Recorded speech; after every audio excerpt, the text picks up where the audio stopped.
이제 계시록 두 번째 몫이 20번째 시간 갖도록 해보죠. 오늘은 저희가 앞주에 본 것처럼 12장에 보시면은 몫이 두 가지가 등장하는 걸 볼 수 있죠. 아기를 품은 여자에 대한 몫인데 그 몫이가 두 가지 형태로 이렇게 중복되거든요. 그래서 저희가 앞 시간에 간단히 그 첫 번째 묵시에 대한 것들은 우선 그 개요를 살펴보았었죠. 아웃라인을 좀 보았는데요. 이제 오늘은 그 두 번째 묵시에서 저희가 좀 주목해야 될 게 그 예수 그리스도와 미가엘 천사의 관계가 등장합니다. 그래서 오늘 그 부분을 좀 볼 거고요. 그리고 이제 이 두 번째 묵시에서 이제 저희가 볼 수 있는 게 그 그리스도께서 승천하실 때 하늘에서 일어났던 일, 다시 말하면 철장으로 만국을 다스릴 그 그리스도의 승천과 그리고 미가엘과 용과의 전쟁, 그리고 그 용이 패배해서 하늘에서 쫓겨나는 것, 이러한 것들이 이제 묵시에서 보여지죠. 그래서 전에도 제가 이제 그런 말씀을 한번 드렸는데, 저희가 그 예수 그리스도께서 부활하시고 승천하심으로 사탄의 세력을 꺾었다, 이렇게 이제 신학적으로 보통 말을 하고, 또 이제 서신서의 가르침이라든지 그런 데서 보통 이렇게 말을 하는데, 구체적으로 어떻게 그리스도께서 사탄을 이제 꺾으셨는지, 다시 말하면 부활하시고 승천하실 때 도대체 무슨 일이 있었는지, 그리고 어떻게 그리스도께서 사탄을 꺾으셨는지, 이런 부분들에 대한 구체적인 가르침이 계시록 외에는 없어요. 그런데 오늘 계시록에서 그 부분들을 저희가 볼 수가 있습니다. 이제 그리고 그 패배한 용이 이제 바닷가에 서서 다시 이제 마지막 그런 대전쟁을 준비하는 이런 것들을 볼 수가 있죠. 자, 먼저 한번 12장의 그 두 가지 계시가 서로 중복된다고 저희가 앞 시간에 보았었죠. 그래서 이 관계를 좀 보시죠. 여기 12장에 보시면은 먼저 그 시작하는 것이 먼저 하늘에 큰 이적, 그러니까 하나님께서 사도 요한에게 묵시 안에서 큰 이적을 보여주시는데, 그게 이제 두 가지입니다. 그래서 첫 번째 묵시, 그래서 12장 1절부터 6절까지가 첫 번째 묵시고, 그리고 12장 7절부터서 두 번째 묵시가 시작돼요. 그런데 이 12장에서 하나님께서 보여주신 이 두 가지 묵시는 서로 중복되는, 그래서 그 한 사건을 중복적으로 이렇게 반복해서 보여주는 그런 특성을 가지고 있죠. 이건 이제 앞 시간에 저희가 보았었죠. 그래서 저희가 볼 수 있는 것처럼 첫 번째 묵시에서는 한 여자가 있고, 그 여자가 아이를 해산을 하려고 하는데 용이 그 아이를 삼키려고 그렇게 하고 있었죠. 그런데 아이가 하늘로 승천하는 그런 묵시를 이제 하나님께서 사도 요한에게 보여주셨죠. 그러면 이 아이, 다시 말하면 예수 그리스도께서 승천하실 때 도대체 하늘에서는 무슨 일이 있었을까? 이것을 좀 이제 보여줘야 하지 않겠어요? 그죠? 네. 바로 이제 그것이 여기 12장의 그 예수 그리스도의 승천 부분을 더 자세히 반복해서 보여주는 게 두 번째 묵시입니다. 그러니까 보통 하나님께서 그 요한계시록에서 어떤 묵시를 반복해서 보여줄 때에는 첫 번째 묵시 개요를 보여주고 나서 첫 번째 묵시 중에서 어떤 특정한 부분을 조금 더 반복해서 어떤 그 특정한 부분에 대한 걸 더 자세히 보여주시는 그런 경우들이 많죠. 특히 계시록에서는 그런 경우들이 많습니다. 그러면 이 12장, 계시록 12장도 마찬가지예요. 그래서 그 저희가 첫 번째 그 하늘에 큰 이적이 보였는데 그 이적이 두 가지가 보인 거죠. 하나는 해를 입고 있는 한 여자에 대한 것을 묵시로 보여주셨고, 두 번째는 예수 그리스도께서 승천하실 때 그때 하늘에서 벌어졌던 그런 하늘의 대전쟁, 이것을 이 부분을 다시 한번 더 자세히 이렇게 반복해서 이제 보여주신 거죠. 그래서 하늘의 대전쟁을 하나님께서 묵시로 사도 요한에게 이제 보여주실 때 그때 보면 미가엘과 그의 천사들 그리고 용과 그의 사자들 이 두 그룹의 전쟁을 이제 보여주시죠. 그러면은 예수 그리스도께서 승천하실 때 하늘에서 있었던 대전쟁인데 왜 미가엘과 용의 전쟁을 보여주시는가? 그것은 이제 저희가 다니엘서 배경으로부터 쭉 보면 예수 그리스도께서 어떤 전쟁을 그렇게 치르실 때 그때 보면 예수 그리스도와 함께 그리스도를 도와서 전쟁을 치르는 그런 천사 중에 그런 천사장이 그런 역할을 하는 천사장이 누구냐? 바로 미가엘입니다. 그래서 계시록에서도 예수 그리스도께서 부활하시고 승천하실 때 일어났던 하늘의 그런 대전쟁을 누가 함께 그리스도를 도와서 그리스도와 함께 그 전쟁을 치르느냐? 미가엘이라고 그렇게 두 번째 묵시에서 더 구체적으로 보여주시죠. 그리고 이제 그 용이 패배해서 용과 그의 사자들이 하늘에서 쫓겨나는 걸 저희가 볼 수가 있어요. 이 부분을 이제 조금 더 한번 더 자세히 좀 보시죠. 자, 먼저 방금 제가 말씀드린 것처럼 왜 예수 그리스도께서 부활하시고 승천하시는데 이 부활하시고 승천하실 때 이런 그 용과의 전쟁에서 왜 미가엘이 이렇게 등장하느냐? 이건 계시록만이 아닙니다. 이건요 다니엘서에서도 그래요. 그래서 이제 저희가 보시면 예수 그리스도와 미가엘 천사장 이 관계를 좀 보시죠.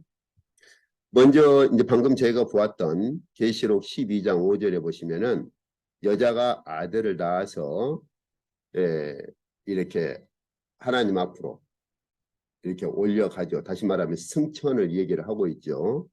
그 아들이 곧 누구냐? 철장으로 만국을 다스릴 분이라 이렇게. 근데 철장으로 만국을 다스릴 예수 그리스도께서 부활하시고 승천해서 하나님 보좌 앞으로 올라갈 때 그때 이런 그 용을 따르는 그의 사자들이 가만히 있느냐? 왜냐하면 그리스도께서 부활하시고 승천하시기 전까지 세상의 권세를 누가 잡고 있었어요? 바로 어둠의 세력, 사탄이 그 세력을 잡고 있었죠. 그런데 이제 그리스도께서 부활하시고 승천하실 때 세상의 권세를 잡고 있었던 이러한 용과 그의 사자들이 가만히 있지 않는 거죠. 그래서 그러한 그리스도께서 부활하시고 승천하실 때 그때 미가엘과 그의 사자들이 그 하늘의 전쟁에 참여를 합니다. 그래서 여기서 저희가 이제 볼 수 있는 것처럼 그리스도와 함께 그러한 전쟁에 참여하는 천사가 누구냐? 바로 미가엘인데 이 미가엘을 천사장이라 이렇게 부릅니다. 천사장.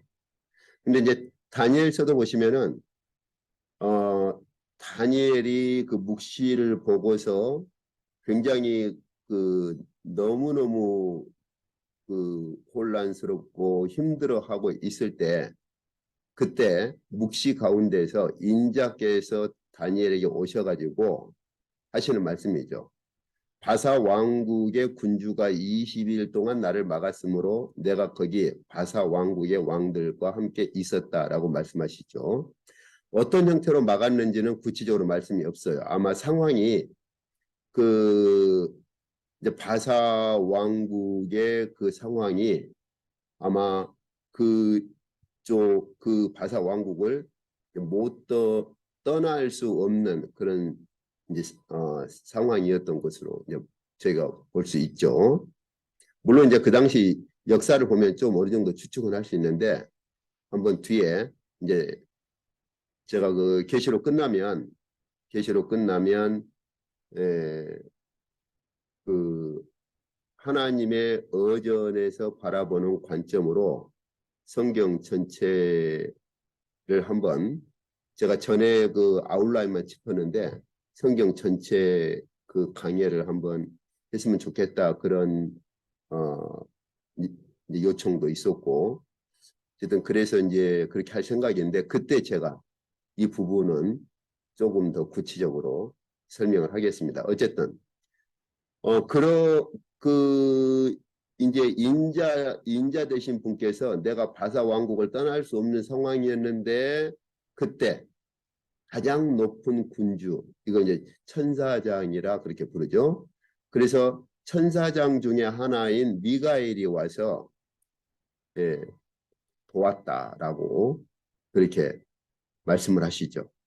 그래서 이제 인자 되신 분께서 마지막 날에 일어날 일 이것을 깨닫게 하려고 오셨다라고 이렇게 다니엘에게 말씀을 하십니다.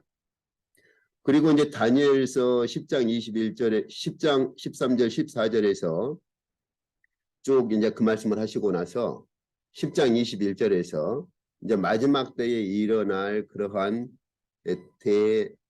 대전쟁에 대해서 쭉 말씀을 하실 때 바로 인자 대신 주님을 도와서 그 마지막 날의 대전쟁에서 그들을 대항할 자가 바로 군주 여기 이제 군주라고 번역을 했죠. 군주 일종의 이제 천사장 개념입니다. 천사장 개념. 그래서 군주 미가엘이다 이렇게. 그러니까 인자 대신 주님께서 그러한 전쟁을 그렇게 집행을 하실 때 그때 그 그리스도와 함께 동반해서 그 전쟁을 치르는 천사장이 누구냐? 이제 미가엘이다 하는 걸 볼 수가 있죠. 이처럼 이런 그리스도의 마지막 대전쟁 때 그리스도를 호위하고 그리스도와 함께 그 전쟁을 치르는 그런 천사장은 물론 이제 다른 천사들도 참여를 하는데 그 천사장은 누구냐라고 할 때 미가엘이라는 걸 알 수가 있죠. 12장 마지막 결론에서도 이게 마지막 때의 대환란을 다시 한번 이제 말씀을 하시는데 그때에 역시 내 민족을 호위하는 즉 이스라엘을 호위하는 큰 군주 미가엘 역시 미가엘을 큰 군주로 이렇게 이 미가엘이 이제 일어날 것이다. 그래서 이 예수 그리스도 이건 이제 그 마지막 때를 말합니다. 다시 말하면 그리스도 재림 때를 말해요. 그리스도 재림하시는 그 시점에서 마지막 사탄이 마지막 대전쟁을 일으킬 때 그때 미가엘이 그리스도를 호위하고 그리스도를 도와서 일어날 것인데 그 마지막 우주적인 대전쟁에서 그 환란이라고 하는 것은 창세 이래로 그때까지 없었던 환란일 것이고 그렇지만 바로 생명책에 기록된 모든 자는 구원을 받을 것이다.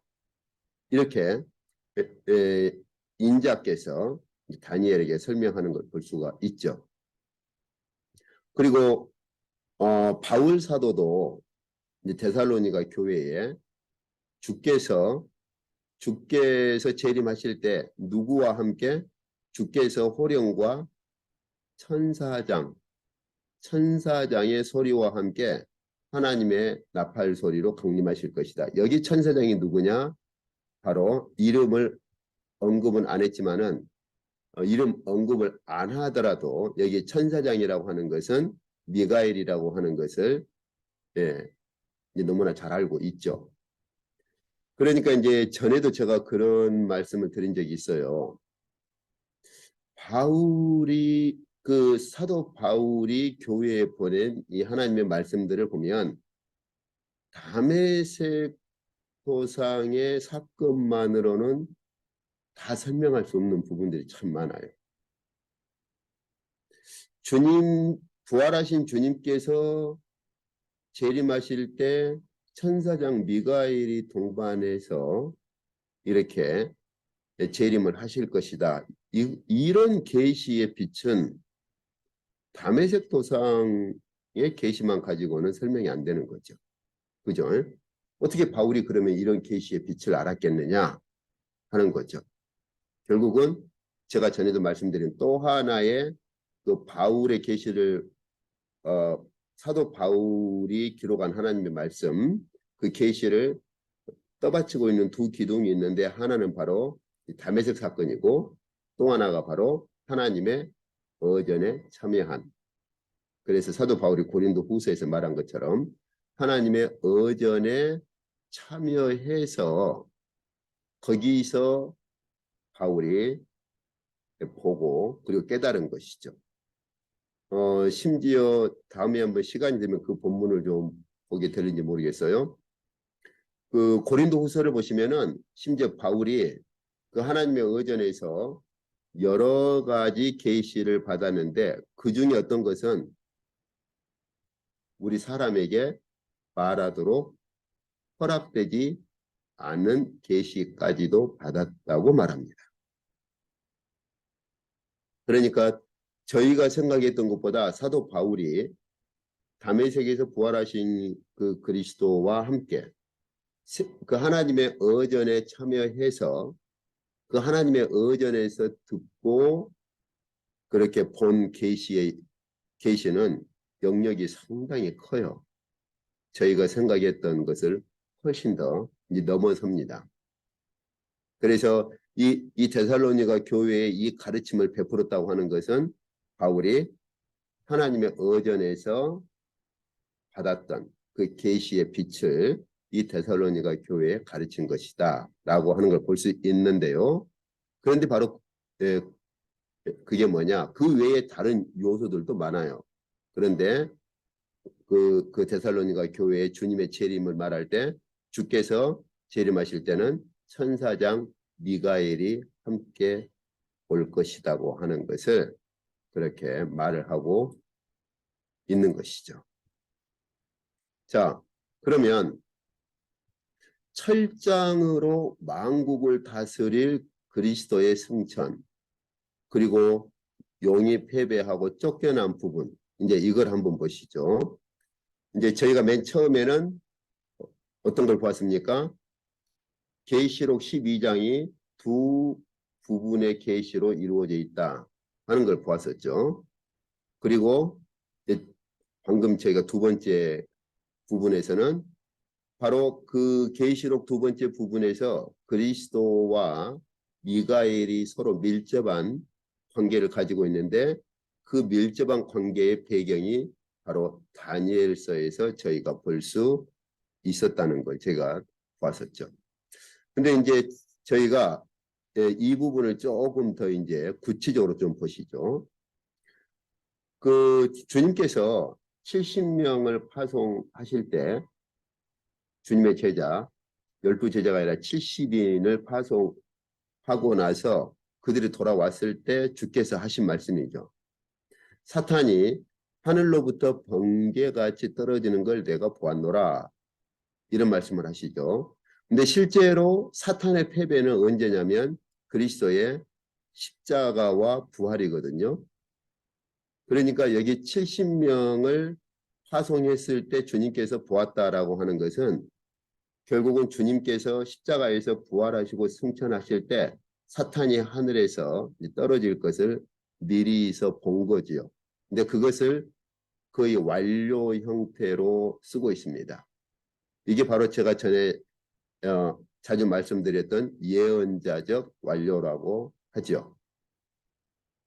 그래서 사탄이 하늘에서 이렇게 떨어질 것인데 그것을 이미 본 것으로 그렇게 말씀을 하시는 겁니다.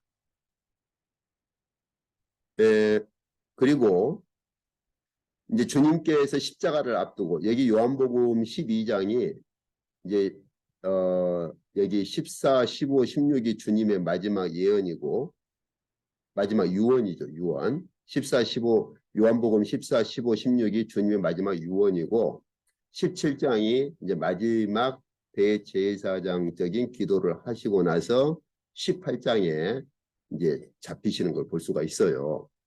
그래서 여기 12장부터서 주님께서 이제 잡히기 바로 직전 혹은 이제 잡히시기 전이라는 걸 저희가 알 수 있는데 이때 요한복음 12장에서 이제 이방인들이 경배하고자 했을 때 주님께서 이제 영광을 얻을 때가 왔도다라고 말씀을 하신 다음에 23절에서 계속해서 31절에서 이제 이 세상에 대한 심판이 이르렀으니 이 세상 임금이 쫓겨날 것이다. 이렇게요.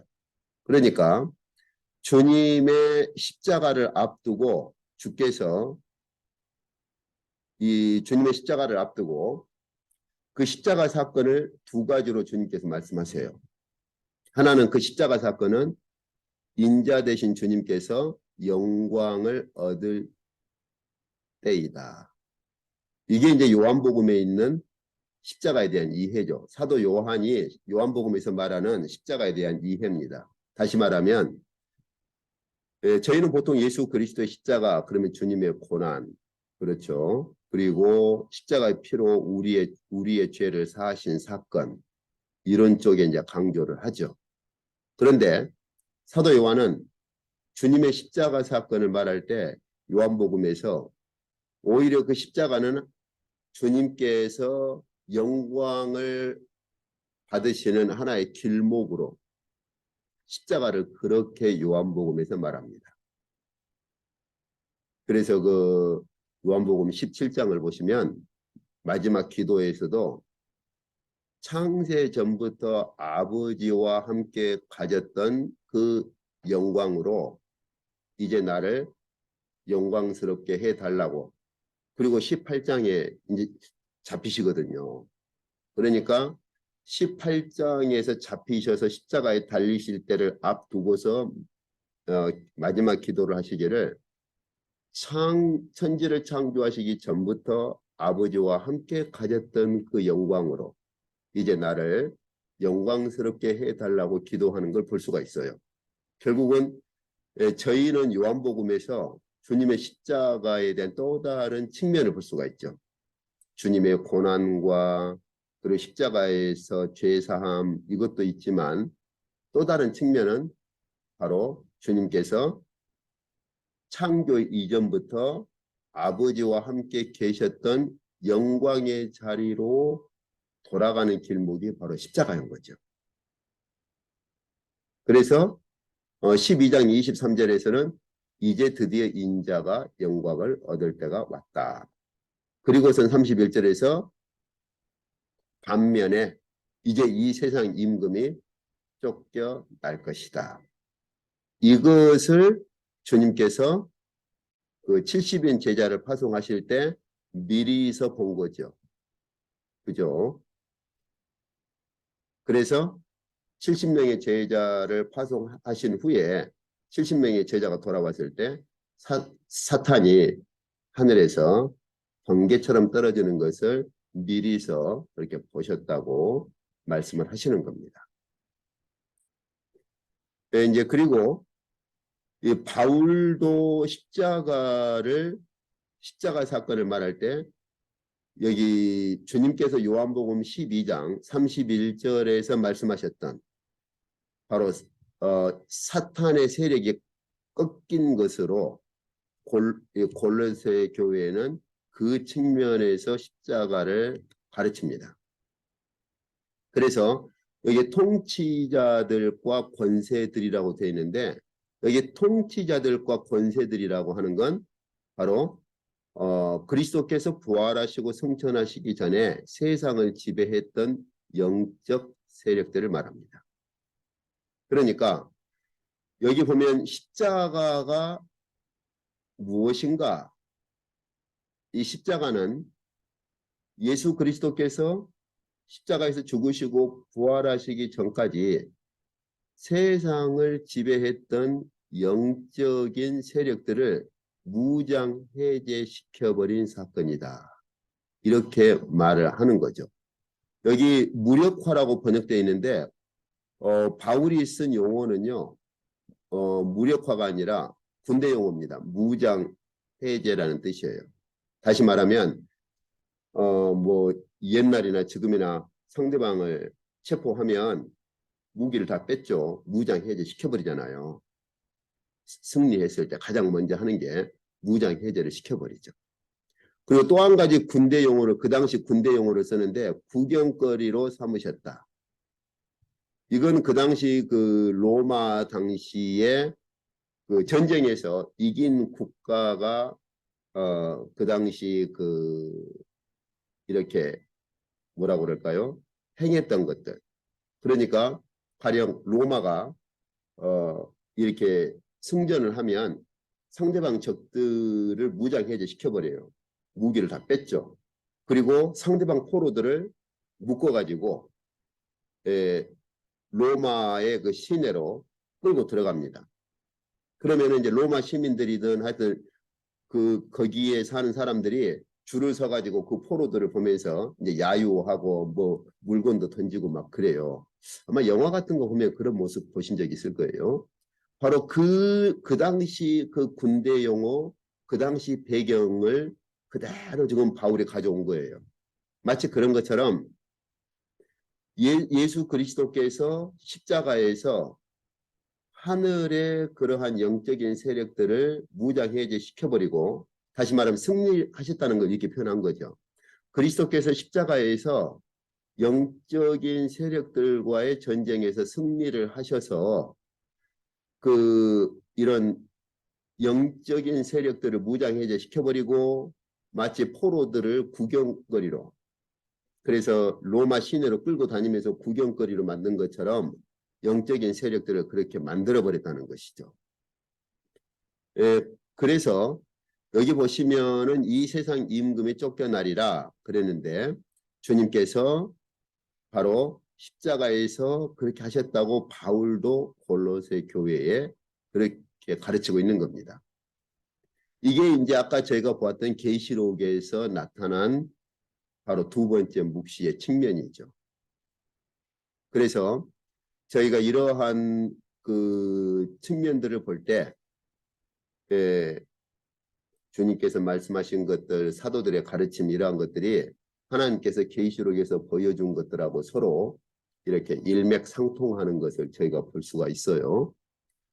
자, 그리고 이제 그 바울도 이제 바울이 골로새 교회만이 아니라 이제 로마서에서도 예수 그리스도의 그 부활을 어떤 측면에서 말을 하느냐, 십자가와 그리고 십자가에서 부활하신 사건을 어떤 측면에서 말하느냐, 여기 능력으로 이렇게 번역되어 있는데요.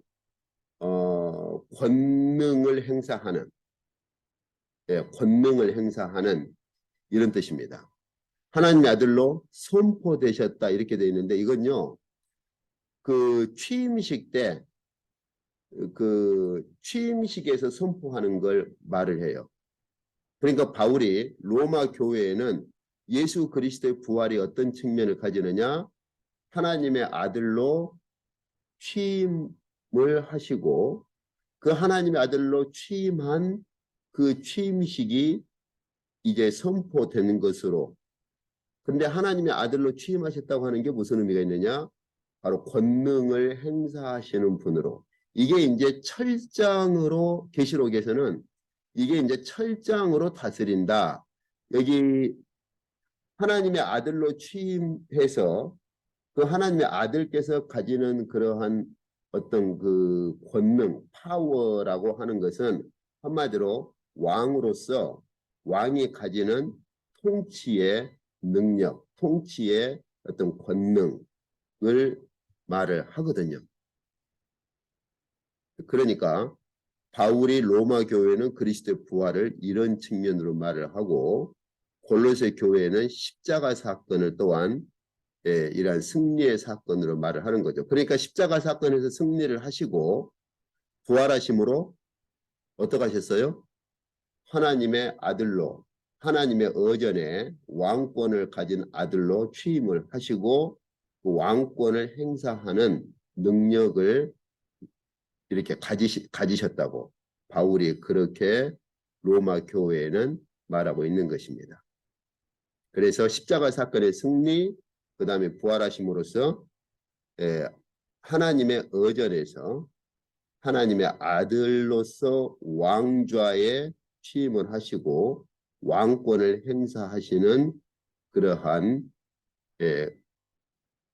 그리스도로서 그렇게 부활하신 것이다. 이렇게 말을 하고 있는 것이죠. 그러니까 저희가 계시록에 되었던 이 바울의 서신서가 되었던 주께서 말씀하신 주님의 말씀이 되었던 간에 이러한 이 가르침들을 보면은 주님의 말씀, 사도들에 대한 이해, 하나님께서 계시록에서 묵시로 보여주신 묵시의 가르침 이것들이 아주 그 일맥상통하고 있고 주님에 대한 그 가르침을 구체적으로 저희가 볼 수 있는 것이죠. 자, 그래서 그 계시록 그 19장에 보시면은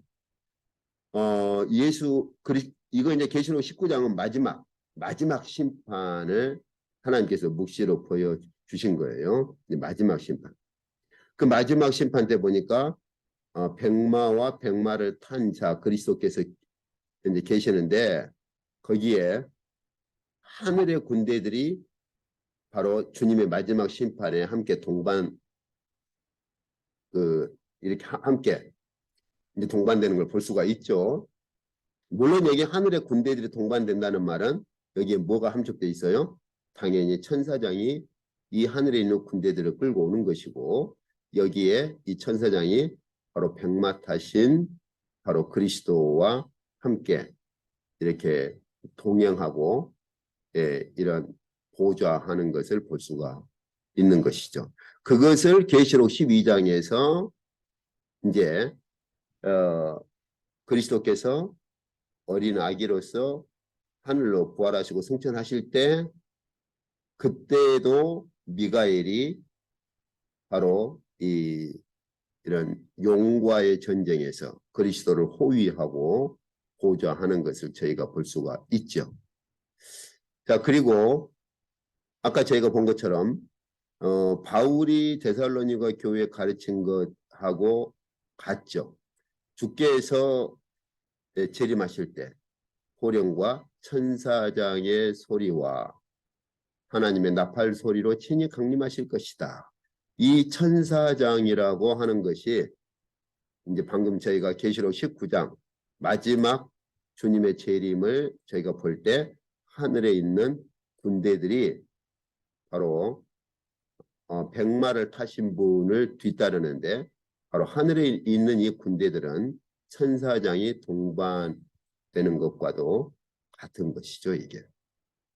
그러니까 먼저 그리스도께서 십자가에서 죽으시고 부활하시고 승천하실 때 하늘에서 그 하늘의 권세를 잡은 사탄의 세력이 순순히 물러나지 않고 그러한 하늘에서의 전쟁이 있었고 그때 주님을 호위하고 주님을 모시는 천사장 미가엘과 그의 천사들이 용과 그의 사자들과 함께 전쟁이 벌어졌었고요. 그리고 결국은 용과 그의 사자들이 패배해서 하늘의 권세를 다 상실해버리고 무장 해제되어버리고, 그렇죠. 바울이 표현한 대로 하자면 골로새 교회에서 무장 해제되어버리고 결국은 하늘에서 쫓겨나지요. 이것을 주님께서 누가복음에서 말씀하실 때 사탄이 하늘로부터 번개같이 떨어지는 걸 내가 보았다고 미리서 말씀을 하신 겁니다. 그리고 주님의 십자가를 앞두고 이 세상 임금이 이제는 쫓겨날 것이다, 이렇게요. 이제 제가 여기에다가 이제 집어넣지는 않았지만, 그래서 그 사도 요한이 요한일서에 보면은 용에 속한 어두움이 지금 물러가지고 있는 중이다 라고 이렇게 말을 하고 교회에 가르치는 걸 볼 수가 있어요. 이거 이제 뒤에 그 부분 한번 좀 보시죠. 자, 그런데 저희가 이제 한 가지 이 철장이라고 하는 걸 좀 이해를 조금 더 해볼 필요가 있습니다. 철장. 이게 참 중요한 개념인데, 저희가 너무나 잘 아는 시편 23편. 그래서 이제 여호와는 나의 목자시니 그 시편 23편에서 내가 사망의 음침한 골짜기로 다닐지라도 해를 두려워하지 않을 것은 주께서 나와 함께 하심이라. 주의 지팡이와 막대기가 나를 안위하시나이다, 이렇게 돼 있는데, 지팡이는 번역이 잘 됐어요.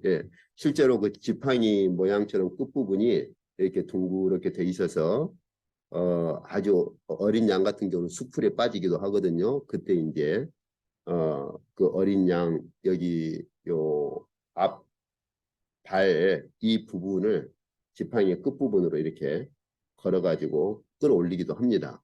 그리고 지팡이 용도는 양들을 또 인도할 때도 그렇게 쓰기도 하고 다양하게 쓰는데, 문제는 막대기로 번역을 하다 보니까 지팡이는 이해가 가는데 이 막대기가 뭘까? 막대기를 어디에 쓸까? 이런, 그래서 그 시편 강해서라든지 이런 거 보면은 이 막대기에 대한 이해가 정확히 안 돼 있는 경우가 대부분이에요. 이 번역이 막대기로 돼 있으니까 이제 그런 겁니다. 그런데 원래는 막대기가 아니고 이게 이제 물론 약간의 길이 차이는 있어요. 한 60cm에서 한 7, 80cm 대략 그 정도. 목자들에 따라 이제 길이는 약간씩 좀 다른데 일반적으로 한 60에서 90cm 그 사이로 봅니다. 그래서 막대기가 아니라 여기 보실 수 있는 것처럼 이제 메이스라고도 하는데 이거예요, 이거. 이 몽둥이 같은 것에다가 이런 막 쇠 창살이라고 그럽니까? 이런 쇠를 이렇게 박아요. 이거 이제 그 당시 목자들이 가지고 다니는 게 세 가지입니다. 지팡이, 그 다음에 이거 철장. 저는 그냥 편의상 철장이라고 했는데 뭐라고 번역을 해야 할지 모르겠어요. 일종의 뭐 철장과도 같은 겁니다. 그 다음에 우리가 물매라고 그럽니까? 돌 넣어가지고 돌려서 이렇게 돌을 이렇게 던지는 것. 그래서 늑대나 이런 짐승들이 멀리서 양을 공격할 때는 거리가 멀기 때문에 돌을 넣어가지고 이렇게 돌려서 그 돌로 그런 늑대를 공격하는데 굉장히 그 정확도가 굉장히 아주 그 정확도라고 그러죠. 정확도가 높다고 그래요. 연습을 아주 이렇게 그 많이 하기 때문에 네, 그래서 돌려가지고 이렇게 돌을 이렇게 던져서 이런 머리나 짐승의 이런 턱 같은 거 이렇게 공격할 때 보면은 그 당시 그 기록 같은 거 보면은 굉장히 정확도가 높다고 합니다. 그런데 이제 어떤 경우는 바로 근거리 바로 옆에서 이렇게 갑자기 수풀에서 뛰어나온다든지 이렇게 공격을 하기도 하죠. 꼭 양만이 아니라 목자도 공격을 해요. 그럴 때 그런 짐승을 이렇게 공격하는 용도가 바로 이 철장입니다. 철장. 이런 걸 가지고 다녀요. 그 골리앗 전쟁 때 다윗이 사울 왕 앞에 가서 그 진술을 하죠. 심지어 다윗이 뭐라고까지 하냐면은 사자가 덤벼들 때에도 내가 사자의 수염을 움켜쥐고 쳐 죽였나이다. 그런데 그걸 손으로 쳐 죽였다는 말이겠어요? 그죠? 사자가 덤벼들 때 어떻게 사자를 쳐 죽여요? 손으로요? 바로 덤벼드는데 물맷돌 이게 돌려가지고요. 지팡이는 공격하는 그런 도구가 안 돼요. 이 철장을 가지고 다니면서 근거리 가까운 거리에서 이렇게 덤벼드는 늑대나 이런 것들은 이 철장 가지고 이렇게 쳐서 이렇게 죽이고 물리치고 그렇게 한 것이죠. 다윗이 그런 목동으로 생활했기 때문에 여호와께서도 자기를 충분히 바로 이처럼 지팡이나 철장으로 목동이 목자가 양을 보호했듯이 여호와께서 자기 자신을 또한 그렇게 보호할 것을 그렇게 믿고 고백하는 게 시편 23편이죠. 그런데 이 철장이라는 개념이 계속 그래서 그 목자가 가지고 있는 철장이란 개념이 목자 같은 경우는 양을 보호하는 용도지만은 이게 이제 이 철장이라는 개념이 어떤 왕권으로 건너가면은 통치권, 다시 말하면 적들을 쳐 부시고 적들을 이렇게 공격하는 이런 그리고 통치를 하는 일종의 그 왕권을 그렇게 상징합니다. 그러니까 시편 2편에서 보시면은 저희가 앞전에 보았었잖아요. 이 부분은 이제 그 왕의 취임식에서 왕이 내가 여호와의 명령을 전하노라 그렇게 되어 있는데 어명이라고 번역하면 더 좋겠다 싶어요. 여호와께서 주신 어명을 이제 너희에게 전하겠다는 거죠. 그 여호와께서 주신 어명이 무엇입니까? 여호와께서 내게 이르시되 그러니까 취임한 왕이 여호와께서 직접 취임한 왕에게 그 말씀을 주시는 것으로 그 말씀을 주시기를 간절히 원했는데 그게 뭡니까? 너는 내 아들이라. 하나님의 아들로서 취임하는 왕이 되기를 간절히 원했던 거죠. 그런데 안타깝게도 이스라엘 역사에서 그런 왕은 등장하지 않았죠. 그래서 오늘날 이제 내가 너를 낳았는데 철장으로 그들을 이렇게 깨뜨리고 이런 부숴버려서 통치를 할 것이다. 이스라엘 백성들이 왕이 취임할 때마다 이 시편 2편을 가지고 왕의 취임식에서 시편 2편을 불렀지만 이런 왕은 등장하지가 않았습니다. 그런데 너는 내 아들이라 이 말씀이 확대된 게 저희가 앞 시간에도 보았었잖아요.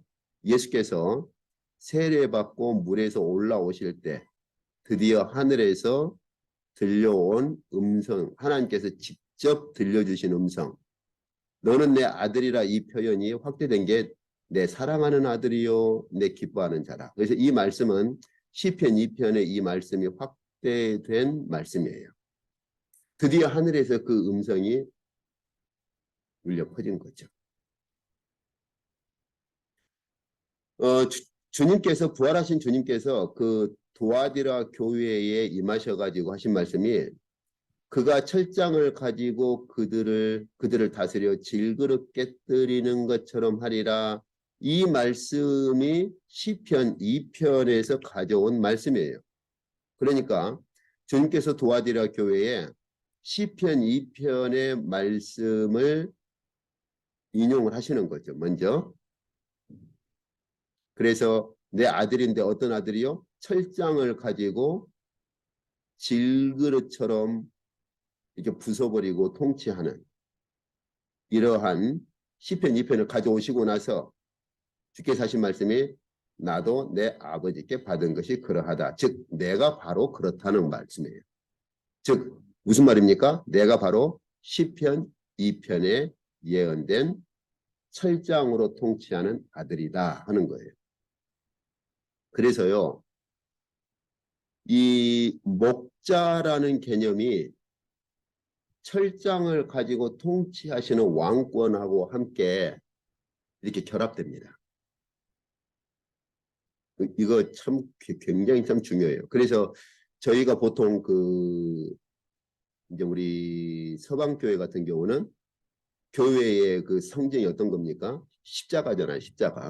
십자가인데 근데 저쪽 이제 정교회가 있고 오리엔탈 오르토독스 처치라고 또 그 그룹이 있어요. 그러니까 지금 전 세계에 네 그룹의 이제 크리스찬이티라 해가지고 네 그룹의 기독교 그룹이 있는데 하나는 이제 서방교회 우리가 일명 말하는 캐톨릭 그다음에 동방교회 이걸 정교회다라고 하죠. 그리고 서방교회에서 종교개혁을 했던 이제 개혁교회 그리고 하나가 정교회는 정교회인데 그냥 정교회가 아니라 오리엔탈 오르토독스 처치라고 불러서 주로 이집트 그리고 저쪽 이란, 이라크, 시리아 저쪽 이제 터키, 튀르키예라고 지금 그렇게 부르죠. 그 다음에 7교회가 있는 아시아 지역 그 지역에 세워진 교회 이제 그리고 아르메니아도 포함돼요.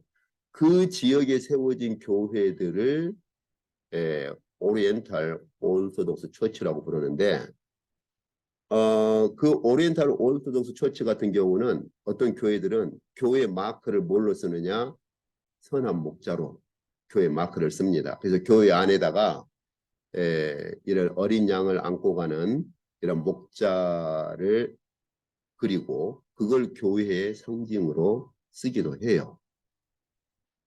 우리 한국 교회나 우리 서방 교회 신학교들 그러니까 서방 교회 신학교들에서는 교회사를 가르칠 때 저쪽 동방 교회나 저쪽 특히 오리엔탈 오르토독스 처치 같은 경우는 거의 잘 정보가 빈약해요. 그게 참 안타까운 일인데 이제 제가 여기서 학생들 가르치면서 이제 교회에서 할 때 사도행전 2장에 보면은 오순절날 참여했던 국가들이 있죠. 누가가 묘하게도 오순절날 참여했던 그 모든 국가들이 다 오리엔탈 오르토독스 처치 그 지역 국가들입니다. 제 생각에는 누가가 의도적으로 그 지역 국가들로 기록을 한 것 같아요. 거기 몇 개국이 참여했느냐는 중요치가 않아요. 지금도 여전히 우리가 이란, 이라크 그러면 이슬람 세력이라고 이어서 교회가 없을 거로 생각하는데 그렇지가 않습니다. 이란이나 이라크 정부에서 발행하는 크리스찬이티에 대한 보고서가 있어요. 그리고 실제로 그쪽 심지어 지금 저쪽 시리아 쪽이라든지 심지어 저쪽 아르메니아, 조지아, 이제 그루지아라고도 부르죠. 그쪽 계열들 아직도 교회가 존재하고 있습니다. 그래서 우리가 지금 교회사를 공부하는 것들이 굉장히 좀 편협되게 공부하는 경향들이 있어요. 전체를 보지 않고 그냥 캐톨릭 교회 위주로 하다가 종교개혁 대부분, 그 다음에 이제 서방교회 할 때 정교회 쪽 정교회 쪽 약간 다루고서는 바로 캐톨릭으로 넘어가 가지고 종교개혁교회로 교회사 그 강의가 전반적인 흐름이 그런데 너무너무 안타까워요. 너무 편협적으로 그렇게. 그러다 보니까 이제 방금 제가 말씀드린 오리엔탈 오르토독스 처치 쪽은 거의 무지하죠. 그러나 실제로 그렇지가 않습니다. 어쨌든 자, 그래서 여기 이 목자 개념이 결국은 철장을 가지고 있는 철장을 중심으로 해서 왕권 개념으로 그렇게 발전하는 것을 볼 수가 있습니다. 이런 부분들은 뒤에 이제 그 왕권이 바로 하나님의 의전에 취임한 분으로서의 왕권이죠. 어쨌든 뒤에 이제 이런 부분들은 조금 더 기회가 되면 보시죠. 자, 그리고 이제 바닷가에 이 용이 결국은 패배해서 쫓겨나가지고 바닷가에 가는데 용이 분노해서 돌아가가지고 그 여자의 남은 자손, 그래서 그들과 싸우려고 바다에 있고, 그리고 이제 13장에서 보면은 이 용이 바다 모래 위란 말은 이제 해변을 말하거든요. 해변에 서 있는데 그 해변으로부터 누구를 보내느냐? 이 바다에서 짐승, 용으로부터 권능을 받은 짐승이 그 바다로부터 이제 나옵니다. 이렇게. 이제 이 부분은 다음 시간에 용과 이 짐승이 거의 같죠. 뿔이 10개, 머리가 7개. 이 개념은 다음 시간에 좀 보시죠. 이 바다라고 하는 것이 실제적으로 보면은 계시록에서는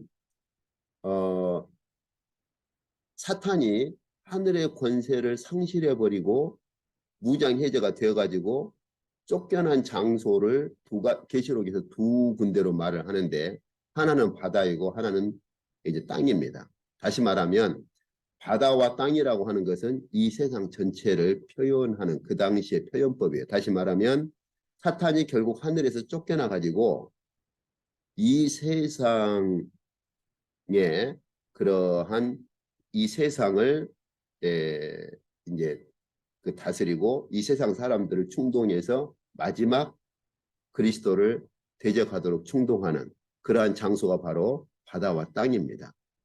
그런데 먼저 이제 사단이 해변에 있고 이 해변으로부터 이 용에게 그 권능을 받은 짐승을 이렇게 세우지요. 그래서 그 짐승이 바다에서 역시 나오는데 이건 저희가 전에 보았었잖아요. 6째 나팔을 불었을 때 하나님께서 큰 강 유브라데의 결박 강에 있는 네 사자를 이제 보내라. 그러니까 유브라데 강에 네 그 사자를 결박에 놓았는데 하나님께서 부분 심판하실 때 순교자들의 피를 흘린 자들을 심판하실 때 그들을 풀어줘 가지고 심판을 하시는 걸 볼 수 있죠. 그래서 그때 제가 여기 천사로 꼭 집착해서 번역하지 말라고 그랬죠. 에인젤이라고 하는 것은 천사도 되고 사자가 되는데 그 네 사자가 이렇게 풀렸을 때 그들이 바로 순교자들의 피를 흘린 자들 3분의 1을 심판하기로 이렇게 준비된 그러한 자들이고 그들이 마병대를 거느리고 있죠. 그들이 이 마병대가 바로 곧 누굽니까? 바로 짐승에 속한 그러한 세력들이잖아요. 계시록에서. 그리고서 이제 그 마병대와 함께 마병대 위에 탄 자들이 바로 누굽니까? 바로 유브라데 강에 결박되어 있는 네 사자들이 그 마병대를 거느리고 이제 순교자들의 피를 흘린 자들 3분의 1 심판을 집행하죠. 그러니까 하나님께서 순교자들의 피를 흘린 자들을 심판하실 때 하나님에 의해서 결박당한 내 사자들을 풀어서 그들을 심판하시는 걸 볼 수 있는데, 여기 결박당한 내 사자를 천사가 아니라 이런 사자로 보는 것은 꼭 저 혼자만의 견해가 아니고, 계시록에서 조금 그래도 좀 깊이 있는 연구를 하는 그러한 학자들 같은 경우는 전반적으로 이제 그렇게 봅니다. 그리고 그 계시록 16장에서 마지막 그 대접 심판 때 역시 그래서 그 심판을 어디에 집행합니까? 유브라데 강, 큰 강에. 그러니까 자꾸 왜 강을 이렇게 심판하고 강에다가 심판을 집행하시느냐? 바로 그 배경이 뭐예요? 바로 하늘에서 패배해서 쫓겨난 사단이 머물고 있는 장소가 바로 해변이고, 그리고 거기서 이 짐승에게 세력을 줘서 짐승을 일으키는 장소가 바로 바다입니다. 그리고 그 이제 조금 더 구체적으로 이제 그 이제 유브라데 같은 경우는 하나님께서 역시 그 이렇게 강변이라고 그럽니까? 강에다가 사자들을 결박에 두는 장소로 묵시에서는 그렇게 보여주시는 거죠. 그래서 이처럼 바다 이런 장소는 계시록에서는 하나님께서 하늘에서 쫓겨난 사탄이 거주하는 곳이고, 그 사탄이 자기의 짐승을 일으키는 곳이고, 또 하나님께서 사자들을 결박에 두는 곳으로 계시록에서는 강을 이렇게 묵시해서 사용을 하시죠. 그래서 오늘 저희가 보신 것처럼 계시록에 있는 두 번째 묵시는 첫 번째 묵시 중에서 아이가 하나님의 보좌 앞으로 이렇게 올라가는 것까지만 보여줬는데, 그러면은 예수 그리스도께서 부활하시고 승천하실 때 일어난 일이 무엇이냐 하는 측면을 두 번째 묵시에서 더 자세히 풀어서 보여주시는 것이죠. 그리고 두 번째 묵시에서 본 것처럼 사탄이 결국은 패배하고 그리스도께서 부활하시고 승천하시기 전까지는 세상의 권세를 잡았다가 결국은 쫓겨나서 이제 그 강변에 이렇게 쫓겨나고 그 강에서 자기의 짐승들을 일으켜 세우고, 또 하나님께서 그 사자들을 강에다가 이렇게 결박에 두는 곳으로 이 세상에서 강이 그렇게 쓰이는 것이죠. 묵시에서. 그러나 다음 주에 볼 것입니다만은 바다나 강만이 아니에요. 땅도 결국은 적그리스도에게 그렇게 쓰입니다.